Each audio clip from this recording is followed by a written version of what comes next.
London or Paris? I'm putting you on a spot right now. So, in Paris, I feel like I am on holiday. Like, I feel like life is a holiday because every day it's like, magical Paris. But in London, it's like, okay, I work here. It's like, and you're from London, right? From Kent. But I've always worked in London. And another big thing. So throughout my whole life, I've always been that person that wants to stay close to home. Not too many changes because that'll throw things off. I like to do things that, okay, I know exactly where I am. I know exactly what I'm doing. So me coming to Paris is like a big change. A big deal. Even going to uni for me was like, I don't want to move out. And it was like a whole big... Okay. Do you come from a big family? I have 2 younger sisters, a lot of cousins, like all together as a family, probably 30 of us. So you're used to that cozy, being at home. Being together. Oh, yeah, I'm never on my own. And now you are in Paris? Yeah. Enchanté, mademoiselle. Enchanté. That's the limit of my French at the moment. You're speaking French lessons. I'm starting next week. And it's been 4 months and I feel like I feel ashamed because everyone takes the effort to speak English. And I feel like if you've come to a country, you should. I think you're being harsh on yourself. So on that bombshell, welcome to the podcast, Karisma. How are you? I'm good. And thanks for coming all the way to Paris. Well, there is going to be a whole series of Lazo's podcast abroad, and this is the first one. And we're in Paris today. I'm a very talented architect. You are a global architectural project manager at Louis Vuitton. Yes. Did I say that right? Yes. Okay. Yeah. So if you think you heard that wrong, you didn't. She is a project manager at Louis Vuitton. Global architecture project manager. There you go. Now that is a big deal. And we will get into your life in Louis Vuitton and how you got into this job eventually. Mm-hmm. But let's start with you from the beginning. When did Karisma know she wanted to be an architect? That's a big question. That is a big question. But let's talk about your journey. Okay. Because you've ended up somewhere most architects don't even think is a destination. This is always like the tough bit it is. To start. But okay, you are one of many guests that have struggled that far. Yeah. I guess like when you're younger, you have to start deciding what you want to do for the rest of your life, and you're not qualified to make those decisions at the age of like 16, 18. It's like, what's informing those decisions? There's so many things. So I was, I think around that age of 16 when it was like, okay, at school they started talking about career paths. So it was like, there's many like academic career paths you can go down, and I come from quite an academic background, and it was always like you need to go into a profession that's like a respected profession. So one of the big ones, law, doctors, architects. And I knew I never wanted to go into medicine because it was just my parents were in the medical field and they kind of said, don't do that, there's more things that you can do. So it was always about find something that you'll enjoy doing, because you will do that for the rest of your life. But that's hard to make that decision at the age of 16. 100%. Or like when you're choosing your A-levels, I guess that's when you start thinking about it. So I did, initially, I knew I wanted to do something creative because I always enjoyed art, and I think that's how everyone gets into architecture. But I was always also very strong in maths, and I felt like I didn't want to just do something creative and like leave my technical knowledge behind. And I then, through my dad, he knew an architect because he's a dentist. So he knew a couple of architects that then he was like, okay, there's this interesting career profession. I don't know too much about it, but I do have a patient who's an architect. Maybe you can shadow them. So I went for a day and I felt like, okay, this is an interesting profession, but I don't like this day to day. It was like going in, like I went into a very small practice where it was like one man and maybe 2 other people. And it was a very small office, really dark. And people were just behind the screen, quietly working. And I was like, the type of work is really, really interesting. And it's like, okay, you can turn what you're thinking into a reality. Like you can actually build what you have in your mind. And that for me is like incredible. a lot of people have thoughts and it doesn't come into fruition because actually you don't know how to create it. But we have that power and the tools, the learning to actually make it a reality and to walk past a building and be like, yeah, that came from me. Like my thought was part of that process and now we've been able to build it. And it's the perfect balance of creativity and a sense of realism, whereas art can be very abstract. Architecture can be both, but in a way that is sustainable for a building for 100 years. Yes. And how cool is that you can be like, there's a physical imprint. Your work. Yeah. Generations of people will see. Yeah. I mean, we're in Paris and there are so many old classical buildings. Yeah. And you just walk down the streets and you're seeing this beautiful architecture. It's kind of brilliant. Yeah. Stands the test of time. But then you also have to think, okay, there's a life cycle to a building. I'm probably going off on a tangent a bit, but there is a life cycle to a building. And like, I don't know, maybe it's up for now with modern construction methods and lifespan of materials and things like that. It might only last 50 years, for example.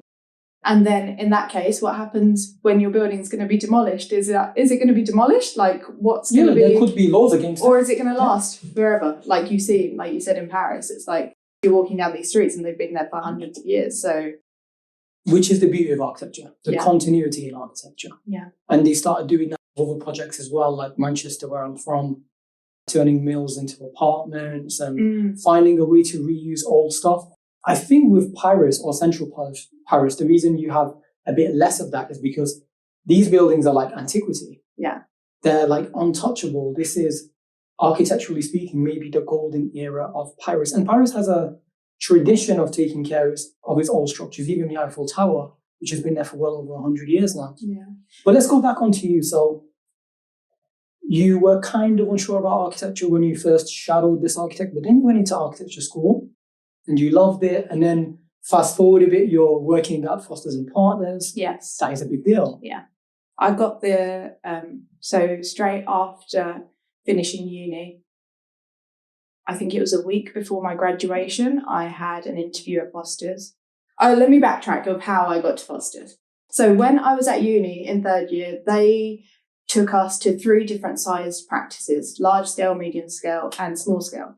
And one of those visits was Foster's. That was a large one. That was the large one.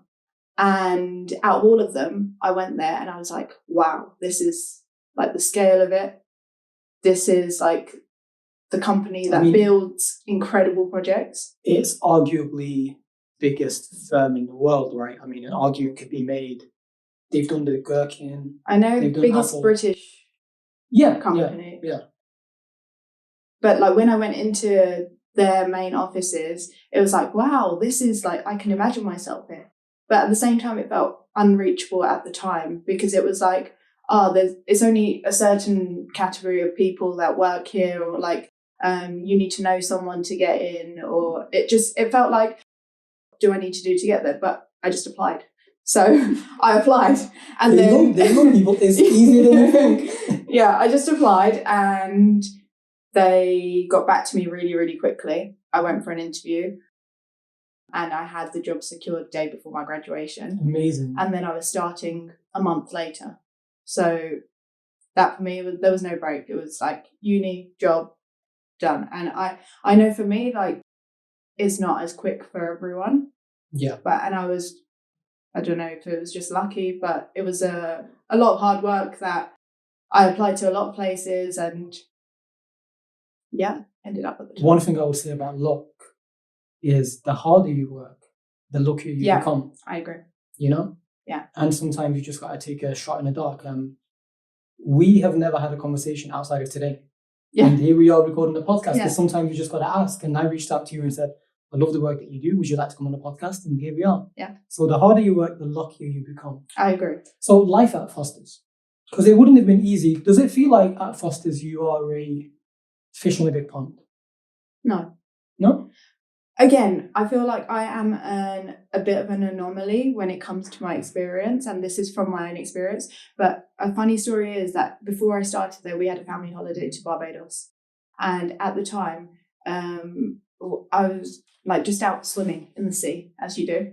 And then there was a guy who was there, who was like there with his kids, and then he just started speaking to me and my family, and they were asking what we're doing and things like that. And then I said I was starting at Foster & Partners as a job, like, in the next few weeks. And he was like, oh, wow. Like, you know, when someone else gives you that, like, they're impressed kind of thing. Yes. It was yes. it was a nice feeling. Was this person an architect, or was he just familiar with your field? Just someone, he may have been like in banking or something like that. He knew about architecture. A lot of people I find within the world now is different to 10 years ago when I started. But back then, not many people knew of architects. There was certain groups of people, usually in the higher social circles, that work with architects, as in on a personal level. But otherwise, architecture wasn't really a known career path back when I started.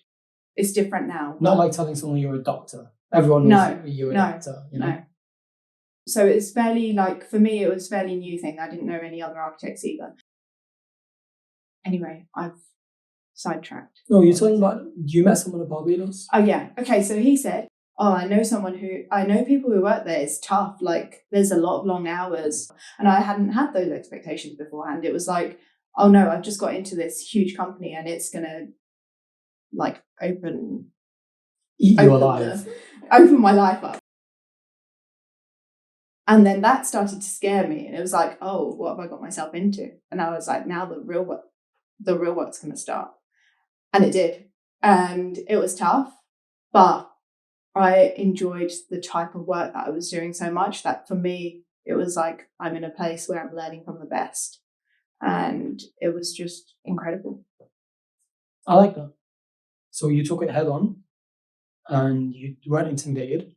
There must have been long hours though, of course, because you are such a big firm. But as we were discussing on our way here, you've never felt like you've had to work a day in your life. It's a bit of a cliche, but it's kind of true. Do you see what I'm getting at? You've always been very happy about being an architect. Yes. Even through uni. Through uni? Yeah. And uni is very stressful for most of us architects. Like, I can personally say, and I'm not saying this to take shots, but generally speaking, when you consider the hours you put in, the lack of sleep, the lack of a social circle outside of the people in your course, architecture can be a bit bad for your mental health. I agree. But for me, I always valued my time outside of working as well. I never did an all-nighter until I did my master's, or until I worked at Foster's. Until I worked at Foster's, actually. That's when I did my first all-nighter. So you must have been, like, I'm getting the idea that you were very organised. Yeah. You would work from, let's say, 9 a.m. to 6. Yeah. What were your hours like? Exactly. Actually? Okay, so when I was at uni, I was very rigid about my times that I work, and I didn't easily get distracted.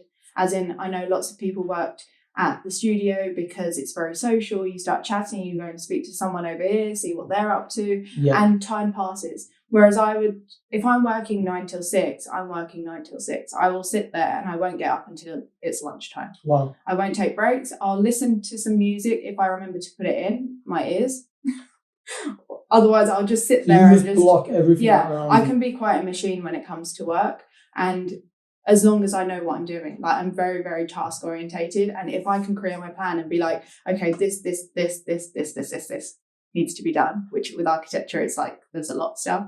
I won't not work a day. Like, I would work consistently and I would put in the time. And that's one of the reasons is that, yes, you don't want to fall behind because there's that fear of falling behind. And then also you've got your tutors every week that you're meeting. So you need to meet their requirements. And it's like, I don't want to leave things to the last minute because I don't work like that. I work with It's not a sustainable way to work. It's happened to most people. Yeah. One thing I would say about architecture is this is where it gets very difficult, is that every week when we see our tutors, they give us work to fix from the week before. Yeah. And they set us work for the next week. So within a space of a week, you're always doing 2 weeks worth of work. So I've been following you for quite a while on your social media pages, which I will plug for everyone at the end of the podcast. Tell us about the Apple headquarters in California. That's a very exciting project. Yeah. That was the first project that I was working on, and obviously it's like architecturally, it's like we're hitting the lottery, isn't it? Like, yeah, you know, that's the first thing on your CV. yeah, Yeah, that is and then brilliant. it's hard to beat, like because it's a $5 billion project. Very big as well, isn't it? Huge. Circular. Yes, and the amount, like what I loved working at Foster and Partners is that the innovation and the push for doing the best, like you have to think outside the box, and you have to, it's not just a thought, you make it happen, and you work closely with engineers, and it's a lot of collaboration, and it's like, okay, there's a problem here, how do you solve it? And architecture, then you realize it's about problem solving. And so when you have like constraints, it's like, how can you push the boundaries and still achieve close to your vision? If you're not getting 100% the vision, normally it is 100% the vision, and there's compromises and things on the way, but you can make anything happen. And I think that's the beauty of architecture, is literally anything is possible if you've got the right team. I actually think that's true. And there's also something else about the building in California. It's not completely stuck to the ground, is it? No, it's that is an engineering marvel. Yeah, exactly. And that's what's incredible. It's like you see something from the outside and someone has an opinion on the way it looks, but once you know how that's constructed and how it's put together, it's floating basically. So it sits on these base isolators, and this is a concept that's taken from Japanese architecture. I think skyscrapers in Japan. Because of earthquake risk. Yes.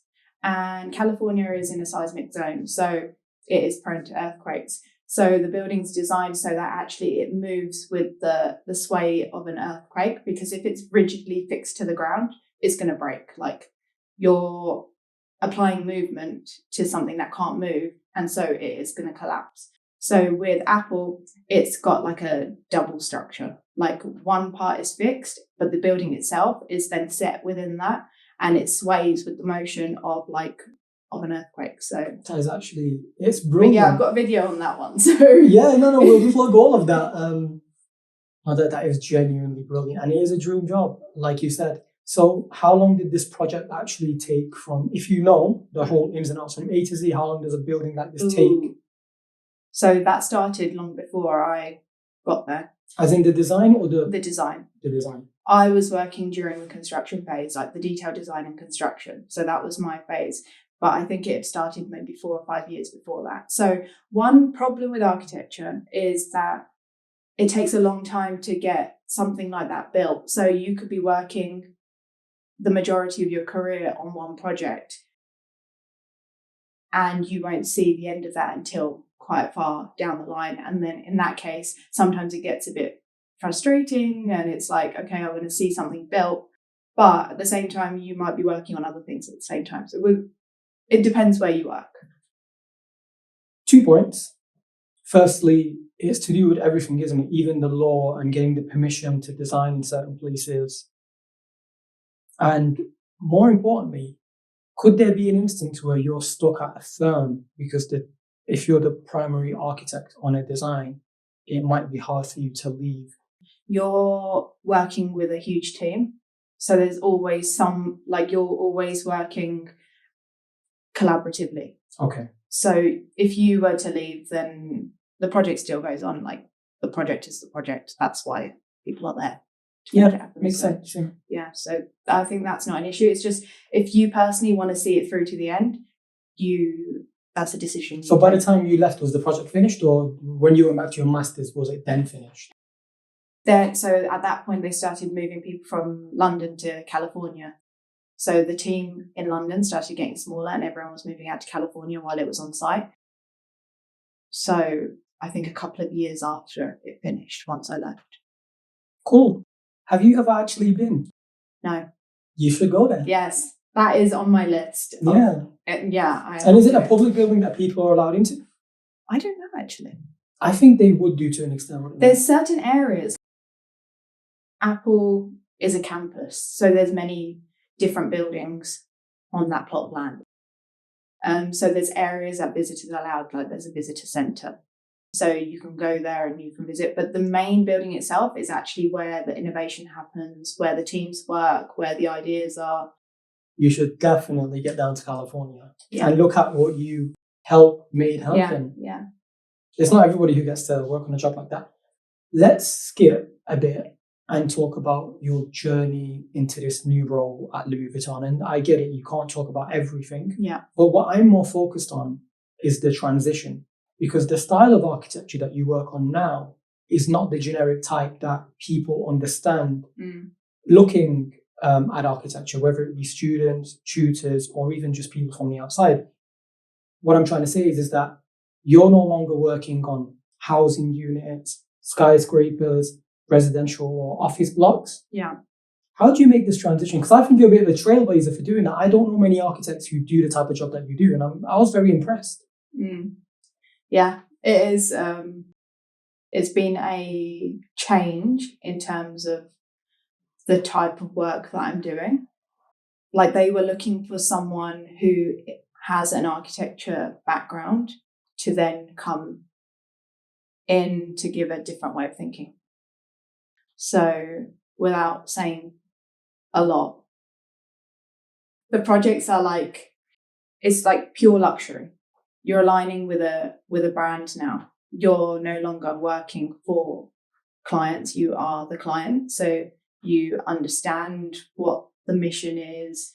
The stakeholders are different. Like, when you are working on a apartment block, you're working with developers, they have different objectives. Whereas now I'm working for a luxury brand, which has, the objectives are clear, is to create beautiful, luxurious places that so people you're want to designing be. for experience.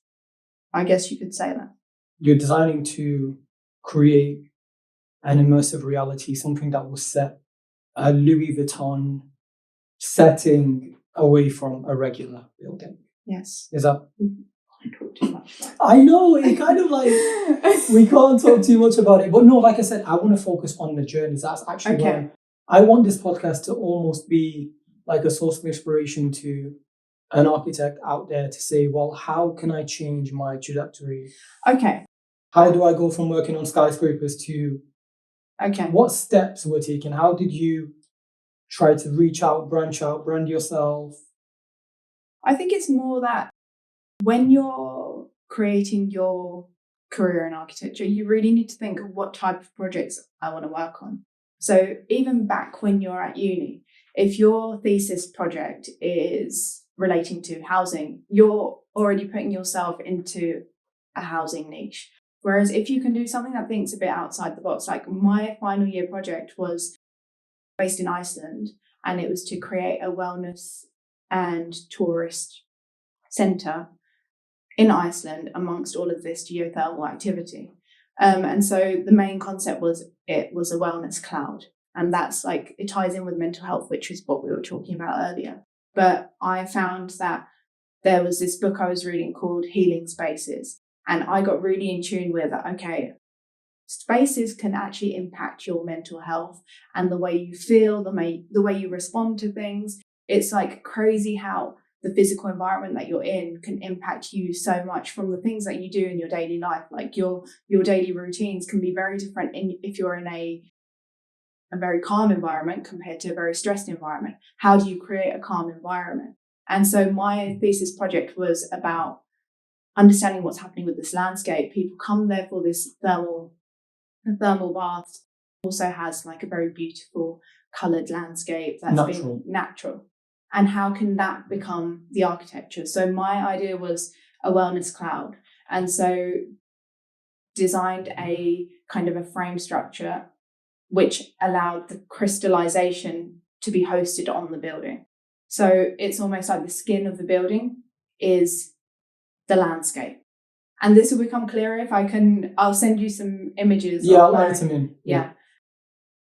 But the idea was that how can you blur the boundary between what's landscape and what's the built environment? And how can you respond also to the human experience? And that was all about the way someone feels, the way someone experiences the journey through space, and how that can really like change the way that you feel. Like you go from a uncalm environment to a very calm environment. Yeah, it's very similar to my thesis project I was telling you about. Yeah. A museum for the 5 natural senses. Yeah. A journey. But just to elaborate on your point, colour. Yes. affects a lot of Yeah. things. Red is a very enticing color. It's like a warning color as well. Often things like blue are more associated with calmness, with the ocean. Light, it's been scientifically proven that in the morning, in your first 5-10 minutes of being awake, if you can just get some natural light in your eyes, it helps wake you up, it helps make you feel better. This is another thing which for a long time in most architectural projects has been kind of neglected, which is the mental health aspect of architecture. Because it's easy to be ignorant to the design of your home when you're working 9 to 5 and you're commuting a solid 2-3 hours a day, and then you have social leisure time when you go out. So really, these houses that we work so hard to buy and get, don't actually spend that much time in them to realize what they're actually like. Whereas when you actually look at the bones of these designs, you're like, hold on, this is a client's and a developer's way of turning over yield and not an architect's way, a standard way of living. Do you agree? Because you also told me we have a responsibility as architects to push things forward. So from what I've just said, take it away. Okay, so from the point of view where you said developers and turning over a yield, for me, why I never wanted to go into the housing development side of things is because I saw it more as a machine to, I guess, make money rather than actually for the people. But I think that's changing depending on where you work. The country matters as well, actually. Yeah, that's true. The UK's never been too good with it. I think it's got a lot better. And I think people always see like these building regulations as a constraint, that it's putting too many restrictions so we can't design anything and it just needs to meet the regs. But I think constraints offer opportunities for you to then be more creative. And I think it takes a good architect to deal with those constraints and solve the problem in a beautiful way, rather than just putting up another building that looks the same as everything else. So I think it really depends on, yes, you don't want to reinvent the wheel every time that you're creating something. Well, you couldn't. It would be different. No. Yeah. But you can take what's working of one project and then you can apply it to another. But then that takes research and understanding. You can't just design something because you think, okay, this is the massing that will work here. This is how many units I can get in. Yes, that's the first step, is to define, okay, this is the number of units we can achieve here. But then you need to take it to the next level, is how can we make that experience for the user who's going to be living there better. And so you do introduce more public spaces, you maybe break it up with gardens, you create these social spaces. But I think a lot of what we can learn as architects is learn from projects where it has been successful, because often it's not successful and it becomes, okay, the intention was there to create social spaces, but actually it's created anti-social spaces. So I think there's a kind of a post-building assessment that we should be doing to be understanding what works well and what doesn't. Once the building's built, the architect is then the architect on a different project. They don't go back to. And that is a disadvantage because we never get to overlook our work. So naturally, when we're progressing as people, if I want to know how far my podcast has come, I might go back to listen to episode 1, 5, 10, in intervals to see how much better is it doing. Let's look at the data, how many downloads from how many countries. If you don't have that luxury as an architect, it can be hard to see what's worked and what's not worked until some random students and people review it or put it into an overall thesis. And what I would say is we need more communal spaces. We encourage people to be social. We need more green spaces. Yeah. And green doesn't even always have to be natural green landscapes, because it can be hard to maintain that in the UK. But it could just be a room in this big residential block that has some nice greenery, some natural light. Okay, this also ties into one of my interests, which is biomimicry. Biomimicry is you're creating the outdoor feeling inside, but it doesn't necessarily mean that you need plants everywhere. Oh, it doesn't have to be a greenhouse. No, but you can use the type of materials from the outside space. So like stones, woods, things like this that make you feel like you're part of the outdoors. And it's the sense of touch that, okay, when I walk on this, Yes. it feels like I'm walking outside. When I touch this door handle, actually the cool touch of that makes me feel like I don't know, like something from the outdoors. And if you can find representative materials, you don't need to be sticking up green walls everywhere and putting fake grass in the house. Like that's not the way to do it. Choice, isn't it? But there's like very subtle ways that you can do this, and that term is biomimicry. And I think that's an interesting concept that is starting to come in, like it comes into interiors now especially. But also you can have things that say like responsive building, where you've got kinetic facades and actually it adapts and responds to the environment. And I find that really interesting because sustainability is a huge topic.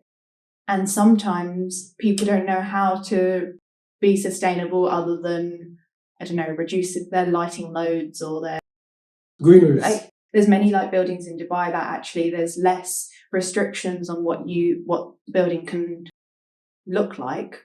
It doesn't need to conform so much because it's a man-made city. And so you can explore new measures where there it's a hot climate. There's these kinetic facades that open and close on the outside of the building. So actually you're stopping the amount of light coming in, but it can also change throughout the day. So your building's constantly changing. And I think that's a really interesting thing when it comes to architecture, is because you're designing something that is the comfort of the people that are inside. And again, that ties back to mental health. It's like, how do you control the amount of daylight without overheating the space, and like things that actually create indoor comfort. And I think that's where architecture plays a huge role, where you can have the technical capabilities, but you can also make it beautiful. And I think that's what an architect does, is you can get a builder to say, okay, put this much insulation in the wall so that you're meeting the regulations of your building. Yeah, you need to look outside the box. Yeah. Sustainability can't just be about insulation, which, by the way, one thing I've noticed with new builds is they're actually, like, construction-wise, built so well that throughout the whole year, you hardly have to do anything to regulate the temperature inside your apartment, let's say. That is very impressive, and it helps people reduce the cost of their bills. Yeah. Like when I was in my final year of uni, when I moved out and I had my own studio. By studio, I mean like that's an architectural term for a space where the kitchen is next. You know what I'm trying to say? It's not closed off, but just for the listeners who aren't architects.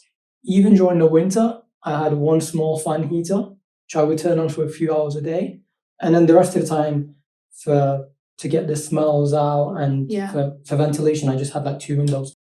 So that part, they're really starting to ace. But what they're not acing, or what they're starting to do now, is, like you said, mental health and architecture. Yeah. And also what matters is sometimes you have these court settings. You know, those big blocks where it's like a gated community. Yeah. But really what that means is you have a perimeter with a gate, parking spots, and then just tower blocks. Yeah. But even that can be enhanced. So maybe there's a communal space halfway up. Maybe there's a gym at the top.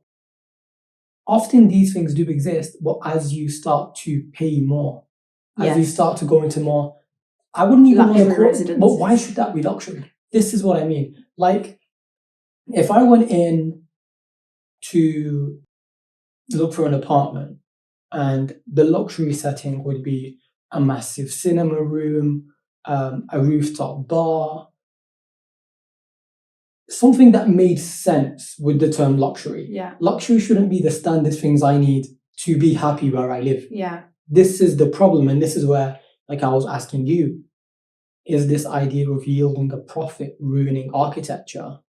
And I guess that's an open-ended question, but you can see why I feel that way. Yeah.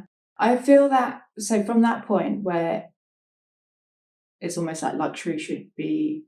Luxury shouldn't be standard. It should be a necessity. A gym membership, even at its most expensive, might be £100 a month, right? And we're talking really high-end, right?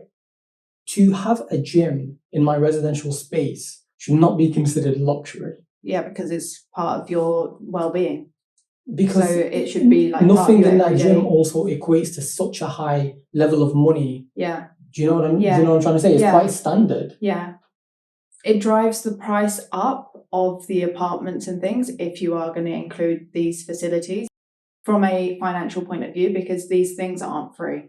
And to kit something out like a gym, and then to say you have a spa, or maybe it's just a pool. Okay, now we're talking more high end. Yeah, okay. Now we're talking like, I will accept that I will have to pay more if there's a spa and a swimming pool, but giving me a generic gym doesn't mean I'm considered luxury. No, so gym and gardens would be like, that could become the standard. New essential. Yeah. And it's part of, but then you do have a lot of these apartment blocks in London where you do have a gym as part of the building, and they are meant to be more accessible blocks, as in they're not luxury apartments, they are just normal apartments. I've not lived in an apartment in London, so I don't know what it's like, but I think they are trying to push more towards having amenity space that is functional like that, because I know that part of the building regs is to have a certain amount of amenity space, and yes, it is a number requirement just to hit the number, but at the same time it is a positive impact on the people to have a balcony space that's 5 square meters, and then actually that's more than not having one at all, because some developers may just want to push out the boundary and be like, no, let's not have any external space, only indoor. And then you have like roof gardens and things like that. They are bringing that in, but I feel like it is a fairly new concept. It wasn't previously done, whereas now it is. People are trying to rethink the way that we live, and like dual aspect living, which is all apartments need to have a window on more than one face of the wall, and that's to encourage natural ventilation. And actually that the push is more to have natural ventilation, but what does that mean for people? It improves the comfort of the space. But I think what developers and architects don't explain is actually, yes, the driving force for that is the people. And so everyone's too stuck on the technical requirements and say this is what needs to be done to check the box, but actually it's positively impacting the people that live there. And again, we need to do post assessments to figure out, is it actually helping? But I think things are being done to improve the quality of space. It's just that it's not communicated in a way that makes people think it's benefiting them, if that makes sense. No, it makes perfect sense. And they say a closed mouth doesn't get fed, so people need to actually start asking for these things. And that's what happened post-COVID, and obviously post the tragedy of Grenfell, which is different. Yeah.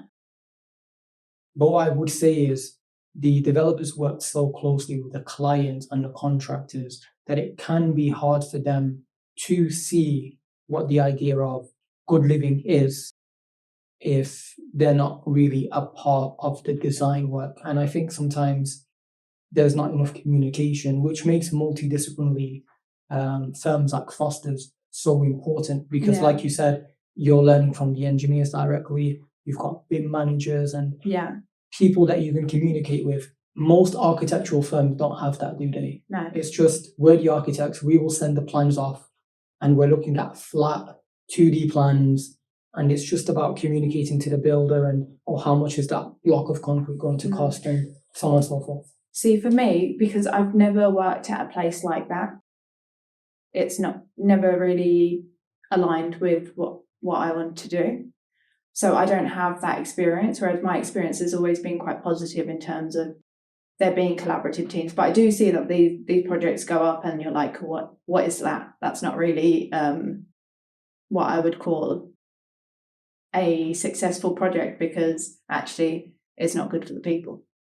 And I know I'm an anomaly. I've always worked in teams where it has been very collaborative, and the outcome has always been something that's a good design. So I guess it just depends. I also know that previously, not currently, you've taken on private clients. Yes. Talk me through how you would deal with your client and their needs.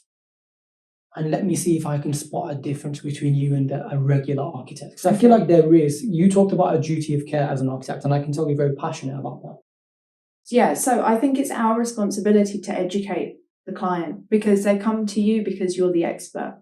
Yeah. And so it's down to you to do the research to make sure you're giving the best for your client, and not just for your client, but if you want to elevate architecture, you have the power to do that, because through these projects, you're creating it's not your project, it is the client's project, but you're facilitating something that can be beyond what they've ever imagined. And I think that's our duty, to be able to explain to them, no, it doesn't need to cost you so much more, but by doing this, you can improve this aspect, and actually this is what the result's going to be for you. So if you can communicate well with your client, you can set expectations, and you can deliver on that, then I think it forms a very good relationship. But you need to, there's that balance of educating the client and saying, okay, this is the way this should be done because of this. And I think if you are too accepting of what the client is saying, it limits what you can do. And sometimes architects can be like, okay, they've said this, so we just need to do what they're saying, because otherwise they're not going to give us another project. Tell me how you make your client understand your new vision. Do you draw? Do you give them sketches, 3D modeling? Like, how do you show them what's in your imagination, and how do you show them past the generic ideas? Yeah. So if they say, oh, I want an extension like my neighbor, how does Karisma turn around and say, your neighbor's done it very basically here, let's push it in a different way? Okay, so firstly, you can show examples of what you've worked on before, and having a good track record of projects that have been built, and you can understand the budget. You can then tell your client, okay, this is what you can get for this amount of money. Like, that's one way to do it. The other way is, okay, what do you like about that? What do you like about your neighbour's property? Is it because it's giving you more natural light? Is it because it's giving you more floor area? Is it because it looks nice from the back? Is it because you feel good when you're in there? There's different like parameters in which, like, if you can identify what's good about what they like already, then you can say, okay, but we can do it in this way, because why do you want to look the same? Like, you can create something different. It can be a variation, and it can be more you rather than it being a copy and paste. Like with private clients, I think you need to be giving them something personal. It needs to be in line and in tune with them. It's not necessarily what someone else has done. And I know people look to others for inspiration, but at the same time, your home is a reflection of you, and it's the way that you live your life, and how is it going to improve your life. It's not just about what someone else is doing. So 100%. And architects also need to take more initiative in that. And it can't just be about the next client and keeping the lights on in the office. But I do emphasize and understand why some architects need to do that. I mean, especially right now in this economic climate. Let's deviate into AI. Okay. Interesting, isn't Yeah. it? And I've seen you work with AI, Yeah. as in I've seen you post and test it. What do you think it does for architecture in the next decade? Because we've already seen it, but I'll give that example later, but go on. Okay, so there's a huge fear that, oh, it's going to take the architects' jobs, and... Sorry, that's a fear they use in everything. That's what they did with Brexit as well. It's stupid. Because anything new, obviously there's fears of certain Innovation. things. There's risks, there's unknowns. It's like me coming to Paris. I'm going to be living on my own, and I'm going to be in Paris, and there's no one around me. It's a fear. But you deal with that fear. It's like, okay, but is the outcome going to be good? Yes. So you roll with it. And it's like, okay, if AI is a big thing, which it is huge, and there's so much potential, if it's used in the right way, then you could be unlocking so much more creativity than we have ever had time for. Because like one problem with architecture, I know we're sticking on this topic because that's where what we're talking about, but with architecture specifically, it could really help with that workflow. It could help with idea generation. The problem is that we spend so much time on every project. The outcome is dependent on the amount of time you put in. And you can always keep perfecting a design. It's like, oh, I could just change this. Yeah, that's the creative inside you. Is that just me? No, that's the creative inside us as architects. Yeah. You know, because that's one of the first things I learned in first year. My tutor literally turned around and said to me, you need to learn when to stop designing. When does this project get to a point where you're ready to submit it? Because I promise you, I can give you another 5-6 hours if you want. You're not going to do something drastic. Yeah. You keep tinkering, and it's like, oh, I can just improve that. Okay, let me and just change that. And it gets to a point where in your head you're making these differences, but really when someone more learned is looking at it and saying, listen, I've had 1 million students like you. you're obsessive. That's the beautiful thing about architects. We are very obsessive. Yeah. And that is one of the reasons we are architects. So a few moments ago, before we started recording, me and you both noticed that slight slant on the iPhone. Yeah. And a regular person might have said, but no, as architects. Anyways, are you aware about the footbridge that they made in Amsterdam, completely made with AI and 3D printed? Oh, no. Check this out. AI design for development and real life design. The company is called MX3D. And it was a steel bridge. Yeah. And it is being used currently. And it's not falling off. It's not going anywhere. Completely 3D printed and AI generated. What do you think of that? That's cool. Okay, so my first kind of taste of, I guess, robotics and architecture, rather than AI. This was before AI became huge. This was quite a few years ago at the V&A Museum, so Victoria and Albert Museum in London. There was a robotic arm which was generating a canopy over the courtyard within the V&A Museum. What scale was this? Like a canopy. Oh, like a really big canopy? Really big canopy. Oh, wow. And there was a cafe there, and over the course of the summer, it was being built out across the courtyard. And that, for me, was really interesting because that robot had been programmed just to repeat these modules, and it started to generate a canopy. And when I was at Foster's, there was a CPD, like a talk by the company that was doing this robotic arm thing. So for me, like working at Foster's was amazing because one of the reasons is you are learning from the innovation that's happening in the research field and something that you don't always get exposed to.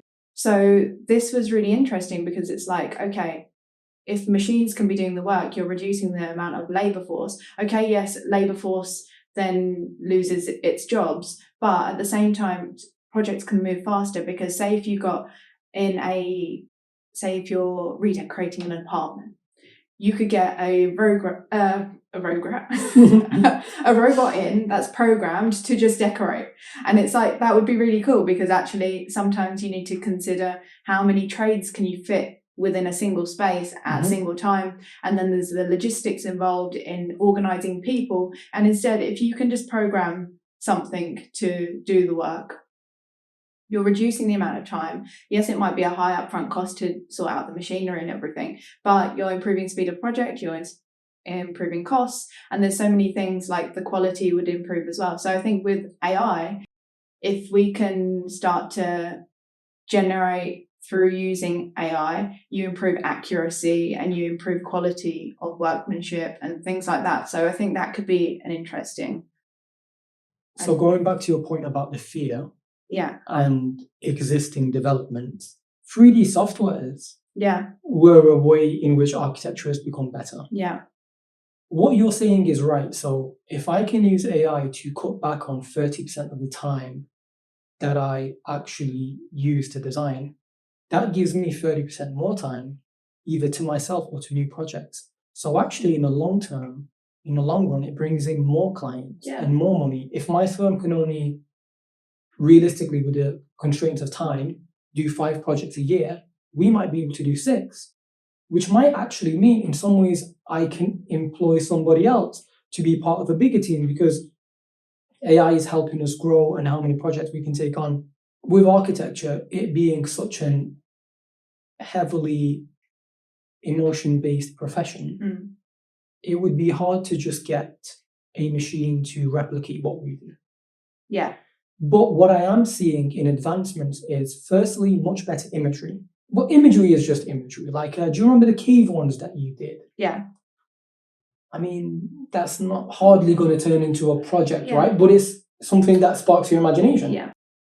However, the advancements that I have seen recently is mass modeling. So this black mat could be the site. And AI will give you all sorts of iterations.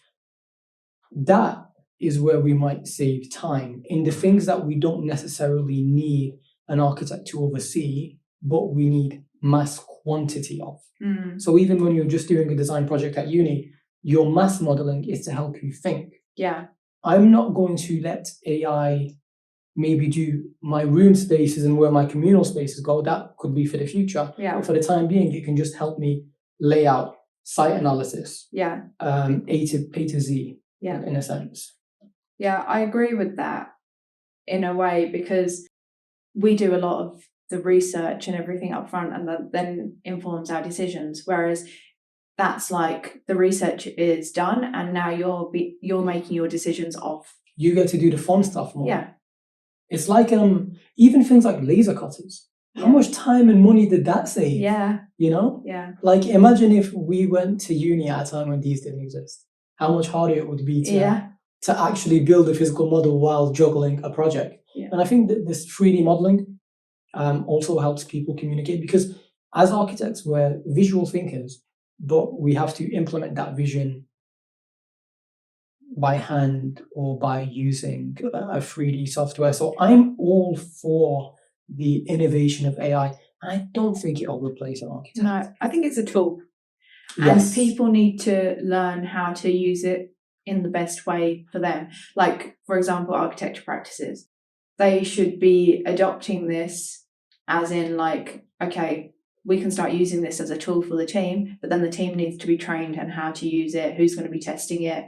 And that's where the kind of upfront costs come in almost. It's like there needs to be a time allowed for people to get interested, developing this, and be like, okay, learn how to use it. Yeah. So it's actually not as easy as people think to just bring in AI. It might have some technical issues, software issues, coding issues. But also, you need to be using it relevant to the work that you're doing. Otherwise, you can keep clicking and generating an image, and it's just an image, like you said. To make it into a building, that's where the creativity then comes in even more. It's like, okay, this is the vision. Now, how do we make this happen? And how do we align it to us as designers and architects? Because each architect has a different style, and you go to them for their different styles. So how can you use that as a tool to then inform your idea stage and then make it into natural building? Would it, though, be scary if one day AI did have the level of ability to sit and think like me and you? Is that when we actually become obsolete? And by that, I don't mean full consciousness. I just mean the ability to think and program like an architect. I don't imagine that, because it's like, I don't know, because they're trying to make it more human and like more emotion and like be able to react in a very human way. And listen, I think stranger things have happened in the world. Do you not find it strange that you could FaceTime somebody live and they can be on the other side of the world? Yeah. I find that, wow. I mean, one day I'd like to do a podcast on, I understand this from A to Z, the science of how that works. But for me, it still blows my mind. We're not going to go into that. Yeah. But even humans going on the moon, satellites, stranger things have happened than a machine being able to do a human's job. We've already seen that. Yeah. It happened in factories. Yeah. For centuries, we didn't have anything like cars or trains. And then we went from trains to cars to electric cars to rockets real quick. Yeah. Like the rate of exponential growth. And I think that's what scares people sometimes. Yeah. Elon Musk gave a talk recently saying that AI actually scares him. It's rich coming from a man who's putting chips in people's brains. Yeah. So, But yeah, because it's growing so fast, it can go anywhere. Like, that's why I think we can direct where it goes depending on which profession, and like there's so many different avenues it can go into. Have you seen that city that, I can't remember what the name is, but the vertical city? Oh, Saudi Arabia one. Yeah. Yes, that looks mesmerizing. So the design of that is based on it being, or I don't know if it's all electric cars, or like there's a certain grid of cars so that there'd be never have any traffic jams. So it's considered the way travel would. That seems the future of travel involved within that city. Because how would a vertical city work? Because normally cities are circular, they radiate out naturally, whereas this is a linear city. Basically 2 roads. It's going to be like miles wide, so actually you're not going to feel the length of it. So there's 2 directions, and then I'm confused actually. Are they only ever going straight and backwards? I'm not sure, but I know that it'll take you 45 minutes to get from one side to the other. It's something like that through their transport, their future transport. And there'll be many levels to it. So we're talking about something very tall as well. Like, but it's going to be like quite wide as well. So you wouldn't ever feel it being very like vertically tall, but it's like an interesting take on how they're trying to reconsider the way cities are planned through creating something that's very... Yeah, because cities naturally, even if you look at Paris, London even, the master plans are often a bit circular and around the water, not just for trade and things back in the day, but even for needs and basic necessities. My favorite master plan of all time is the Round City of Baghdad by Louis Wright, which never came to be because the monarchy changed at the time, but it was based on the old Abbasid era Round City of Baghdad. Okay. I'll show you a picture of it off air. But that's just an absolute tangent of my favorite master plan. But what I mean is that master plans are often around necessities and focal points. Yeah. Whereas with this round city, in fact, it's pushed out towards the outskirts of Saudi Arabia as well. Yeah. So we're not talking about near Riyadh or... It's like a destination. Like Dubai was created off just there was oil there. So This might be more impressive than Dubai. Dubai is an architect's playground, really. Yeah. So my initial impression of Dubai before I'd never been was like, oh, I don't want to go there. There's not really, the buildings have no cultural significance. There's no history there. It's like... Fairish point. Which was my impression before I went. A place isn't relevant until... There are people in it. No, things have moved on. Okay. As in like in Paris, at the time, this was the place. It was just like those were the buildings of the time. And now when you are in Paris, it's representative of that time. Oh, okay. So you Dubai, have to go past the era to understand how brilliant it is. So now when you go to Dubai, now it's very current and it's like it's part of life in this modern world that we live in, and the innovation of tech and the way things are constructed, steel, glass, everything's very modern construction. So now 100 years from now, imagine what it's going to evolve into. But then you'd see Dubai as it currently stands as I don't know how to explain this very well, but do you see what I mean? I kind of do. Would you say that, are you trying to say that in 100 years, the culture of Dubai will be what we have today? Yes. It's like that would be representative of today's culture. I mean, culture is also kind of subjective. You walk through Europe and you see all these Baroque buildings. And culture doesn't necessarily mean like religious culture. It means culture of the time, like pop culture, what's relevant. Like it's anything that's current. That's moving the times. Yeah. For example, Louis Vuitton, it influences culture, like of a place. It's something like a brand. It does influence culture and the way people live, lifestyles.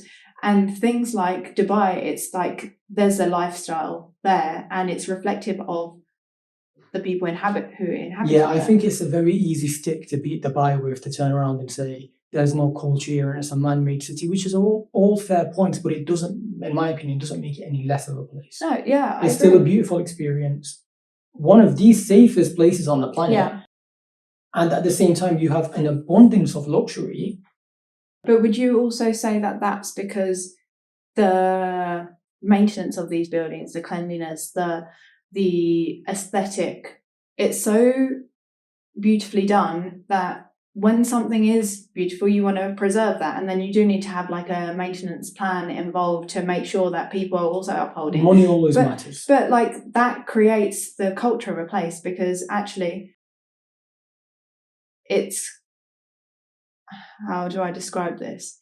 It's like we spoke about the environment you're in. It changes your attitudes. It changes your behaviors. Like if you're in a more beautiful space, you want to keep it that way. And you feel maybe, I don't know, like with luxury design, it's like it remains luxury because you want to keep it that way. Whereas if something's already run down and it's not being taken care of, it's a bit like when someone doesn't take care of their appearance, for example.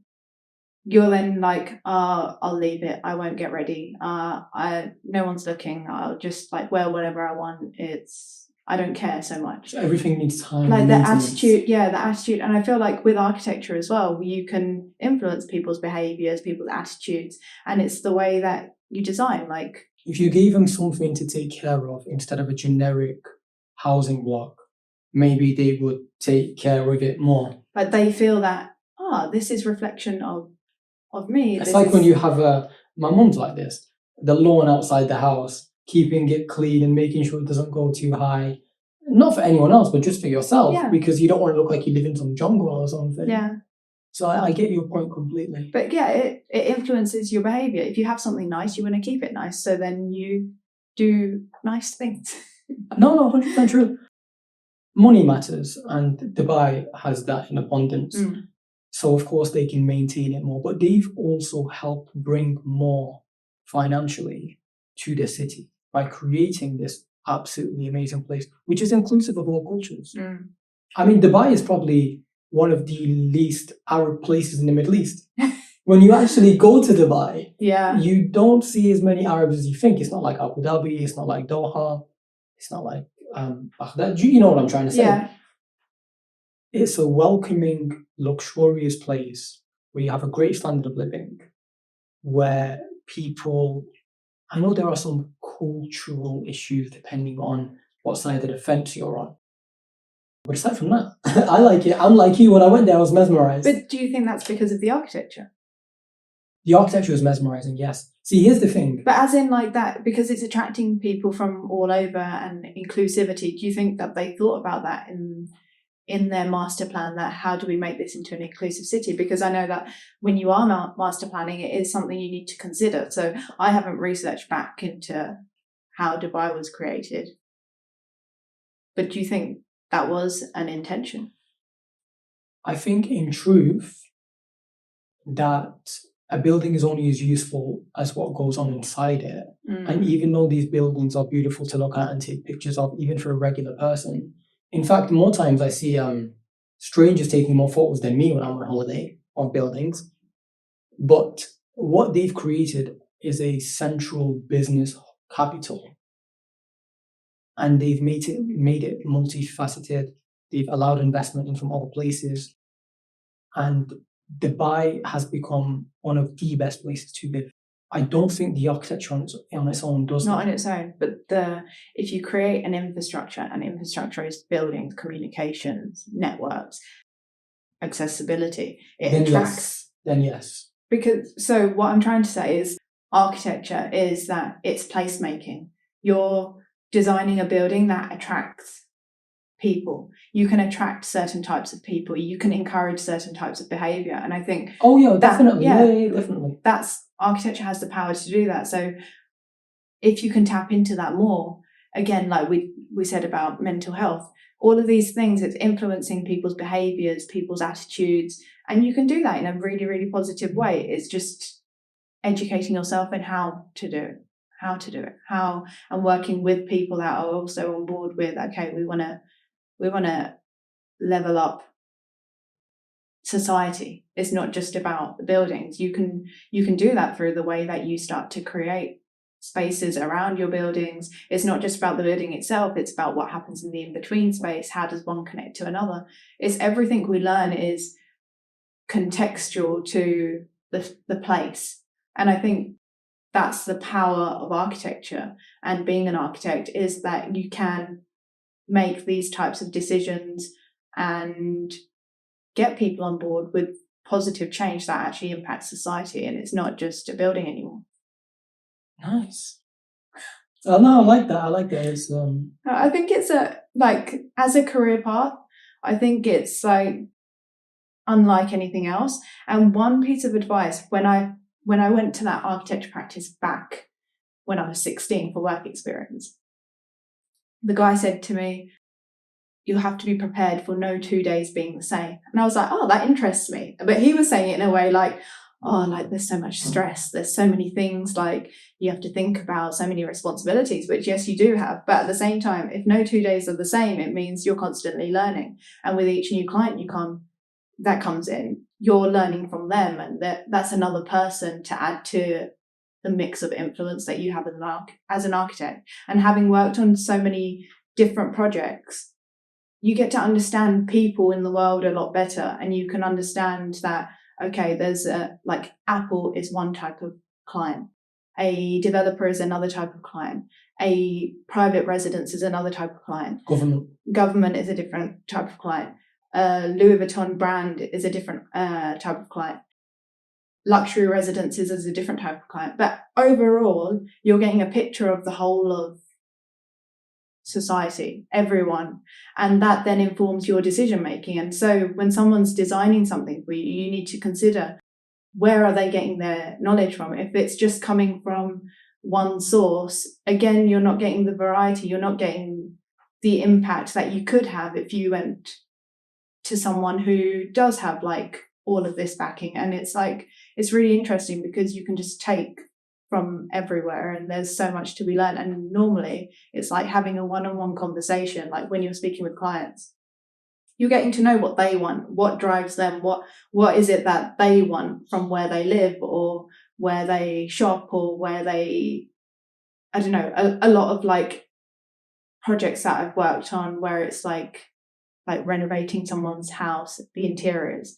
If it's that, I always ask them, where do you like going? You get to learn their lifestyle. What do you like doing? And then you bring elements of those things into their home. So then it becomes something that's representing them. Yeah. I like that. And then you don't need to leave. Like for me, it's always like, I always like to go out. I like to go and see this, go and see that. But if you're at home and it's pulling from all of those things you like doing, then it becomes a place that you want to be all the time. So you're a bit of an outdoorsy, adventurous person. Yeah. You kind of have to be as an architect. Yeah. Because you constantly get inspired by things. Like when you talked about Iceland and this idea of an immersive building that you designed, I was thinking Peter Sonthal.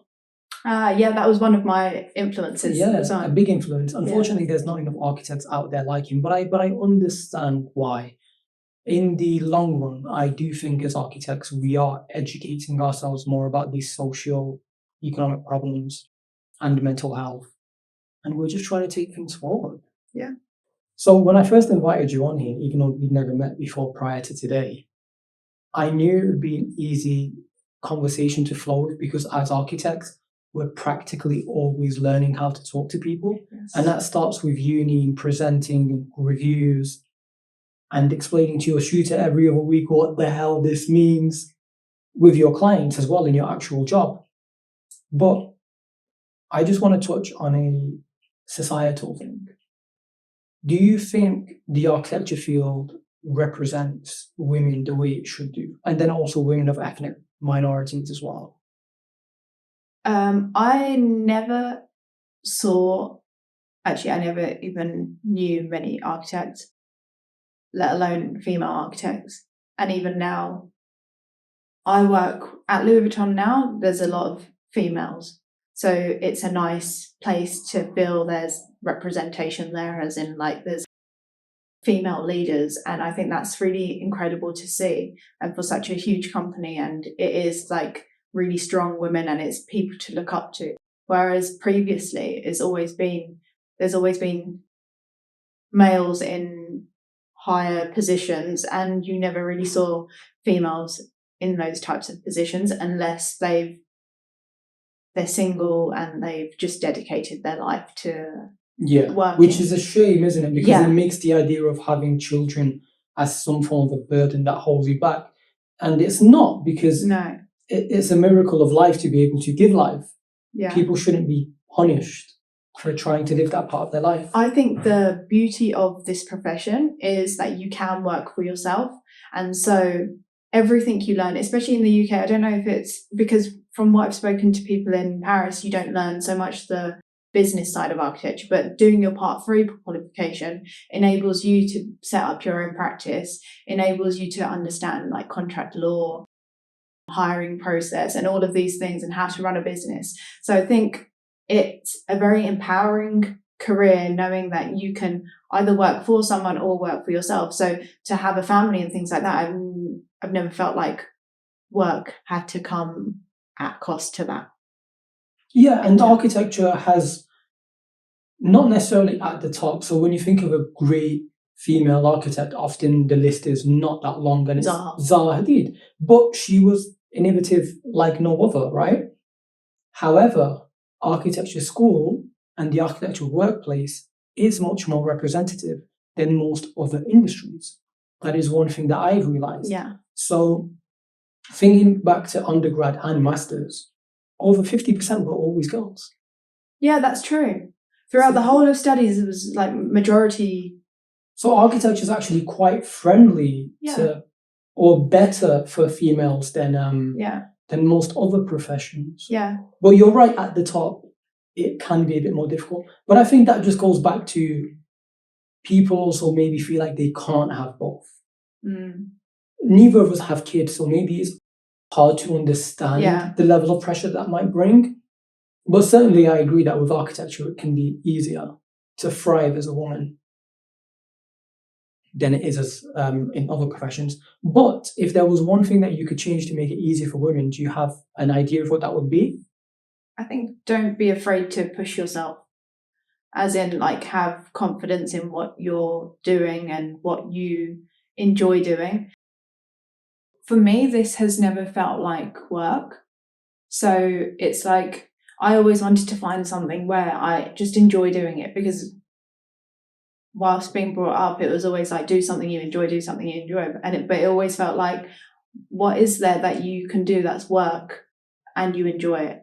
And so architecture for me was the perfect match, where it is highly technical, it's highly creative, it's a respected profession, and it's work that I enjoy doing. But it's a slow grind, isn't it? A very, very slow grind. As in, you have to be committed, 100% committed. So my advice would be is, if you find something that you feel like you can commit to and you can see where you are going to end up on the other end, then commit to that journey. But you have to take it day by day, or set yourself milestones so that you can keep pushing forward, because it is a lot of people you see now, it's like, oh, it's not giving me results, so I'm going to do something else. Got to be patient. Yeah, you have to have patience. You have to trust that you know where you're going.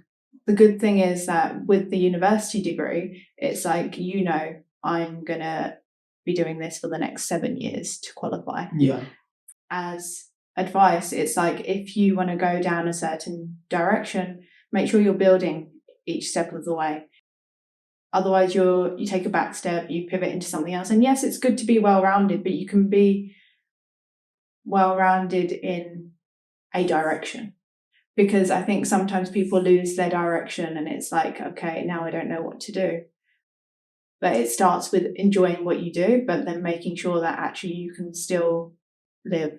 I don't know how... No, I get what you're saying. First and foremost, when you have a vision, you know what you're aiming for. You know what you're aiming for, what your target is. Therefore, it makes every day easier.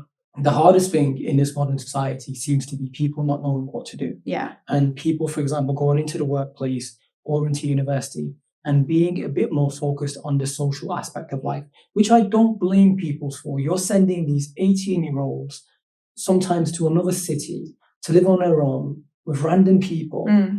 And you almost naively expect them to turn around and say, well, yeah, all I'm going to do for the next 3-4 years is head down every day in the library.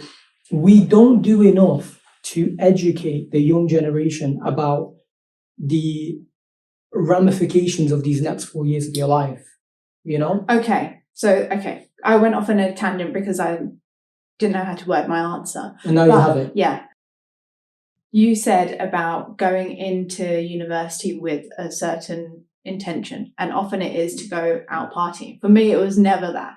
I was going to university to work, to get the degree and to get a job, which is like, I think it was just... Again, you had that vision. Yeah, it was very clear to me because and what helps is because I enjoyed all of that process. But I think the advice I would give is that expose yourself to as many different career paths as possible, which is hard to do just through school because teachers don't know unless they've done it.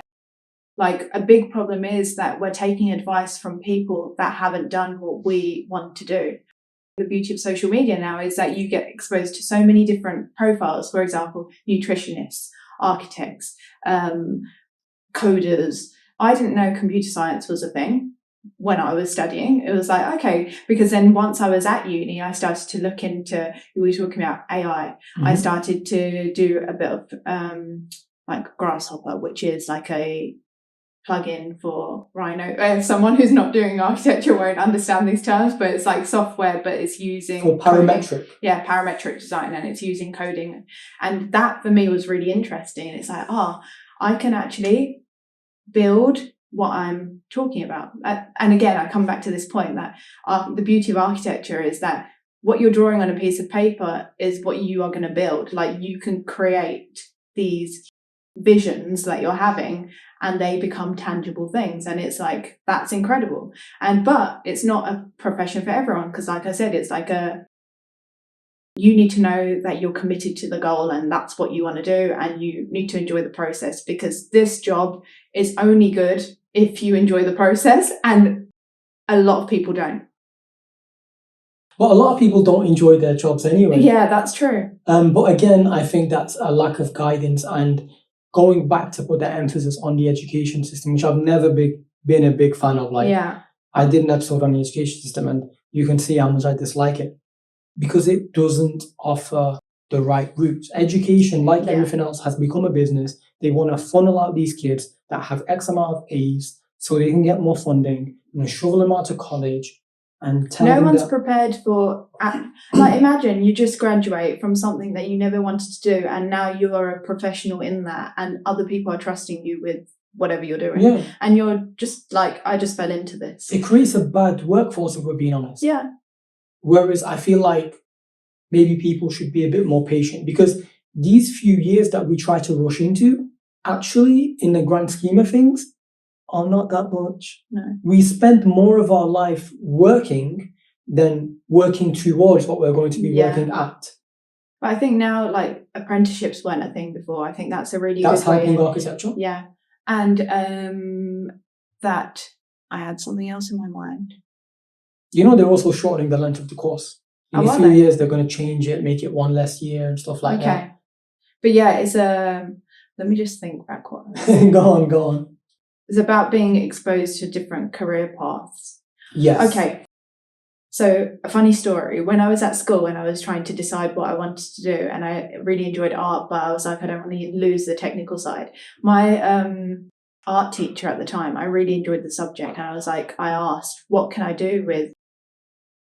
And then they started making suggestions at a parents' evening.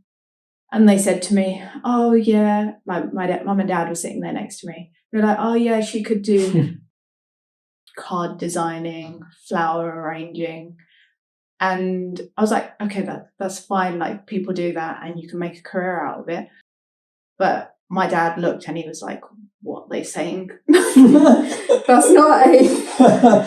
and for me, it was like, maybe there's no potential to be a creative. Like what can you do?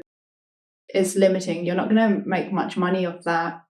It's not seen so much as a profession. Like, I always wanted to do something that I knew there's what I'm going to be at the end. Like, I started to look into law and things like that, where I knew, okay, if I do this, this and this, I'm going to be a lawyer. If I do this, this and this, I'm going to be an architect. And for me, architecture was the route that I thought was unique, because I always like to do something different. But when they said about flower arranging, I was like, shall I not do this subject anymore? Like, when I was treating it's almost like they're undermining the idea of being a creative. Yeah. Because you could have said fashion designer, artist, interior designer. But what you need to understand more than anything else, for anyone listening, is that creative people have to be relatively obsessive to make it. I don't mean that in an unhealthy way. Passionate. Passionate. Yeah. That's a beautiful way to put it. Yeah. And you need to have, if you're going down a creative field, have passion, and you can then build it into whatever dream you have. But you need to have that drive, and I feel like that excitement for me, okay, it started to go away a bit in lockdown, and it was like, then I started to go into social media a bit, and I started to give tips and things like that, and I really enjoy giving my knowledge to others, because for me it's exciting. So I'm like, yeah, it'll be exciting for others. Like, even if it's just talking about, oh, why stairs are designed in a certain way and why it needs to be this height or this depth. I enjoy that I know that knowledge, and it's like it would be interesting to other people. It might not be, but for me... Well, it was, and that's how we got here. Because I found your content interesting and I've been following it for a good 2 years. And that's how we ended up here. So maybe it'll lead to more podcasts. Yeah. But I love that. So just before we leave, plug all your locations, tell people where they can find you, and I'll attach it on the links anyway. Okay. So mainly Instagram, Design by Karisma. On TikTok as well, same, Design by Karisma. And then I have done YouTube Shorts, which is also Design by Karisma. So that's where you can find me. Yeah, this has been a brilliant collaboration. Thank you very much for coming on. Thank you for coming all the way to Paris just to Lazo's make this podcast happen. abroad. Yeah, I love that. So guys, like, subscribe, all the usual. I will aim to have this out soon. But yeah, thank you for coming on. Bye. Good one. Bye.